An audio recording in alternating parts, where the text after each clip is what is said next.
Okay, I have this quick warm-up to review the three methods that you're going to use on your test to solve a quadratic equation. So the first method that we learned to solve a quadratic was the square root method. So with this method, you don't want zero, okay? Your job is to get what's being squared all by itself. So in this case, I have x plus 3 being squared. So it's going to take me 2 moves to get that all by itself. So the first move, we're simply going to subtract 10. And when we subtract 10, you're going to end up with negative 98. Okay? Now this negative 2, you cannot distribute. Okay? Order of operations prevents that, so we're going to undo it by dividing. Okay? So then we're left with x plus 3 squared, the quantity squared, and this is going to be a 49. Okay, now, this is what you saw in your quiz. We want to undo squaring by taking the square root. Okay, so you take the square root of both sides. That will negate the squaring, so you're left with x plus 3. Whenever you take the square root of anything, it's plus or minus. Okay, so in this case, the square root of 49 is plus or minus 7. And then the last move is to subtract 3. And then we can simplify this. So your two answers, when you use a positive 7, you're going to get a 4. 7 minus 3 is a 4. And then when you use a negative 7 minus 3 is negative 10. Okay, so a lot of people struggled with that type of problem. Make sure you fully understand the steps. Okay, so then the next type of factoring is where we can factor. I'm going to tell you that you can factor it. So we are going to definitely need 0, and we're going to use the AC method. Okay, so for number 2, keep your squared term positive. So I'm going to keep the 7v squared on the left, and I'm going to subtract the 18v, and then I'm going to subtract the 9 so that we have 0 on the right. Okay, so we must have it in this form, and then you'll know instantly, because it'll say factor, you'll know to take a times c. Now, if there wasn't a number in here, then it would be real easy factoring, and you don't even have to go through this process, but since there's a 7 in front, I'm going to take 7 times negative 9, and it's going to be negative 63 v squared, and I'm going to come up with a combination that can add up to negative 18, the middle term. So you need to just go through. Again, I'm not going to have a tremendously hard number there, but you have to realize you could try 1 in 63, not going to get a negative 18 out of that combination. You're going to see that, and again, you can just use your calculator. You know, or at least you should know that you can't divide by 2. Okay, 2 is not a factor, but you can see 3. So as soon as you get to 3 times 21, I'm hoping you're going to realize that, hey, I can get this to be negative 18 if it's a negative 21x, or in this case v, and a positive 3v. That's the combination. That's what my outers and inners, when I get my factors, I need my outers and inners to be these values so that it adds up to negative 18v. So once you find the pieces, you're just going to rewrite this 3 terms into 4 terms. So we're just replacing the negative 18v with negative 21v plus 3v. And if you have these reversed, that's fine. So if you put the plus 3v first, then the minus 21v, you're going to get the same factors. So you're going to get the same answers to this quadratic. Okay? So I just rewrote this. This still is negative 18v. I split it down the middle. Then on the left, I need to know the GCF. Again, you should never have fractions here, so it has to divide evenly. So in this case, the biggest number that fits into a 7 and 21 is a 7. And then we have the letter v in common. So I'm going to put a 7v on the outside, and that would be a v minus 3 inside. So if you would multiply 7v times v, hey, there's a 7v squared. 7v times negative 3, there's the negative 21v. So we know we must have this on the other side.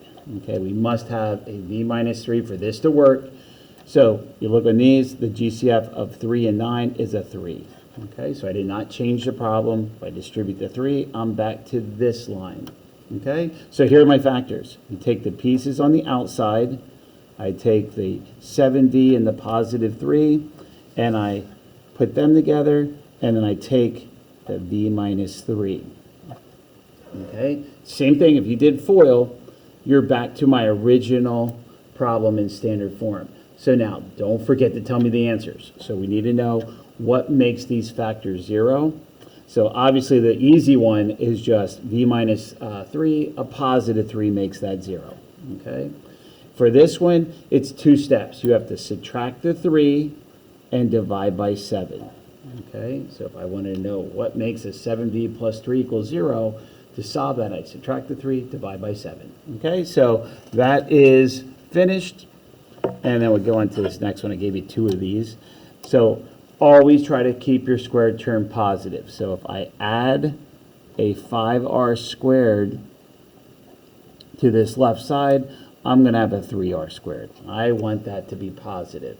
Okay, so then the 13r is fine. And then I do need to subtract the 3 so that we have 0 on one side. So I'm getting 0 on the right side. Okay? So again, be careful of your calculations. The slightest mistake with a calculation, there goes your problem. Okay? So just be careful. Take your time. And then here you're going to take AC, which in this case 3 times negative 30 is 90 r squared. And we're going to sit here until we can find a combination, 2 numbers that multiply to give you negative 90 but add up to a 13. So just like last time, I'm going to list 1 and 90. Now I know 2 fits in, 2 and 45. We should know 3 fits in. So again, you just can use your calculator if you need a calculator. 90 divided by 3 is going to be a 30. Again, I still can't get a 13 out of those combination of numbers. Okay, so I'm going to keep trying.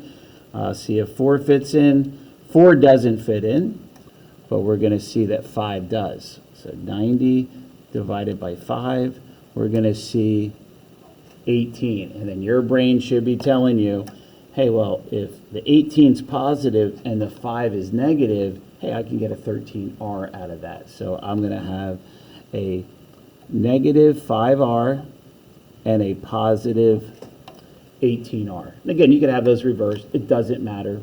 So this time I'm going to write it as 3r squared minus 5r plus 18r minus 30. Okay, still is equivalent to 13r. Okay, so we're not changing the problem, but this will allow us to find the factors. So now my only number that fits in is a 1. Okay, the only thing that I have in common is a 1r. So I'm going to put an r on the outside, and then that means 3r minus 5 must be inside. Okay, so for this to work, I must have a 3r minus 5 on the other side. So pretty easy to figure out what is the greatest common factor. What's the greatest number that fits into 18 and 30? Well, it's going to be a 6. Okay, because 6 times 3r is 18r, 6 times negative 5 is the negative 30. So then take the pieces on the outside, and then take what's inside the parentheses will make up your other factor. Again, FOIL, r times 3r, hey, there's the 3r squared. Outers is a negative 5r, inside is an 18r. Together it's going to agree with the 13r. And 6 times negative 5 is negative 30. So then your answers are negative 6. For this one, I have to add a 5, divide by 3. Okay, so I get 5/3 and negative 6. Okay, and then this last problem, the third method that we learned is the quadratic formula. So this will be on, you don't have to have this memorized, but most of you probably have it memorized by now. But I will write the quadratic formula on your exam. So once again, we must have 0 on one side. You cannot pick out A, B, and C until you have 0. So this is only going to take one move to get my 0, and that is to add 8 to both sides. So 9x squared minus 5x plus 10 equals 0. So that is now in standard form.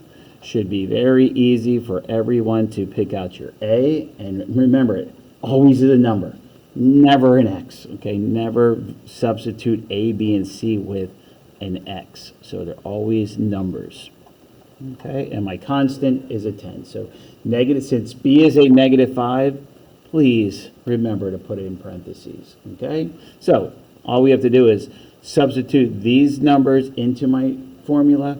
The opposite of -5 is just going to be a +5. So we put our +5 on the outside. Then don't forget your plus or minus symbols to separate the square root. And then we're going to have -5 squared in parentheses minus 4 times a times my c all over, in this case, 2 times 9.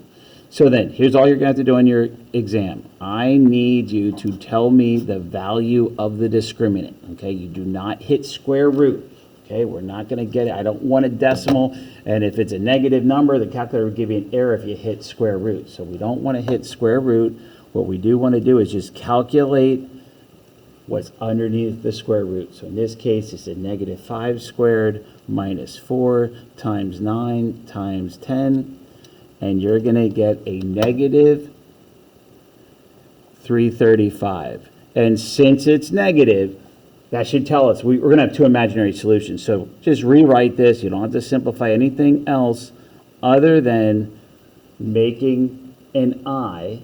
Okay, so since it's negative, I put an I in front of my square root, and I make the number positive. Okay, since it was a -335, now I have I root 335 all over 18, and you are finished.